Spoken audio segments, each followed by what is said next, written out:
ओम अरहम नमा। उस दिन मेरा बेटा और बेटी अपने चचेरे भाई बहन के साथ लूडो खेल रहे थे। बड़े प्यार से उन्होंने अपना कलर डिसाइड किया और बड़े ही प्यार के साथ खेल शुरू हुआ।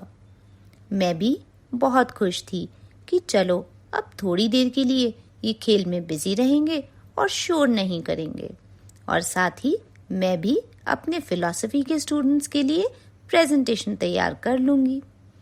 पर मेरी ये सोच तो एक दिन में देखे हुए स्वप्न के जैसे निकली। जो गेम बड़ी ही एक्साइटमेंट, भाईचारा, स्माइल्स के साथ शुरू हुई थी, वो जल्द ही कर्मभूमि और फिर रणभूमि में परिवर्तित हो गया। दूसरे को आगे बढ़ते देखकर, अपनी गोटी कटती देखकर एक एक करके सभी पर जीतने का भूत सवार हो गया। उनकी परेशानी उनके चेहरे पर दिखने लगी। बना बना कर पासे डालने में भी किसी को संकोच ना था। नौबत तो हाथापाई तक आ गई, जैसे करो या मरो वाली सिचुएशन हो। टारगेट बस एक, दूसरे की गोटी काट दी जाए। शोर सुनकर मेरा ध्यान भंग हुआ और मैं अपनी फिलॉसफी की बुक से बाहर आई। नॉर्मली जब मैं डिस्टर्ब होती हूँ तो मैं बच्चों पर गुस्सा हो जाती हूँ, पर कल ऐसा नहीं हुआ। मैं सोचने लगी कि क्यों बच्चों में इतनी अकल नहीं होती कि समझें कि ये खेल में हारने से कुछ भी नहीं होता और ना ही उससे जीतने में। फिर मुझे याद आया कि अपने बचपन में मैं भी ऐसी ही थी। खेल खेल में सबसे लड़ना, किसी को जीतता देखकर मुंह बन जाना। तो क्या तब खेल में हार जीत से फर्क पड़ता था? क्या तब पासे पर आए नंबर से जिंदगी में फर्क पड़ता था? नहीं, पर फिर भी मैं उसमें इन्वॉल्व रहती थी। हर खेल में जीत से खुश और हर खेल में हार से दुखी। मैं गहन चिंतन में चली गई।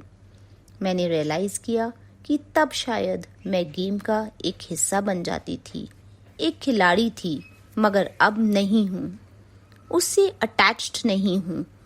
तो मेरा एक्साइटेड ना होना स्वाभाविक है।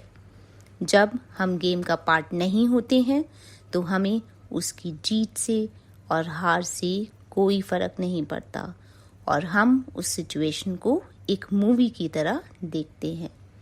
हम सिर्फ ज्ञाता दृष्टा की तरह देख रहे हैं, जान रहे हैं, लेकिन हमें उससे कुछ भी फर्क नहीं पड़ रहा।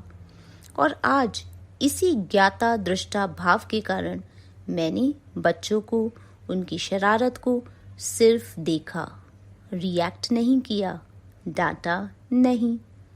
ये तो बहुत ही पावरफुल टेक्निक है। तो अगले 24 घंटे ज्ञाता दृष्टा भाव की प्रैक्टिस करेंगे। चीज़ों को, सिचुएशंस को सिर्फ देखेंगे, उनमें इन्वॉल्व नहीं होंगे, जैसे कोई मूवी देख रहे हों। और नोट करेंगे कि कब कब आप नाराज नहीं हुए, दुखी नहीं हुए।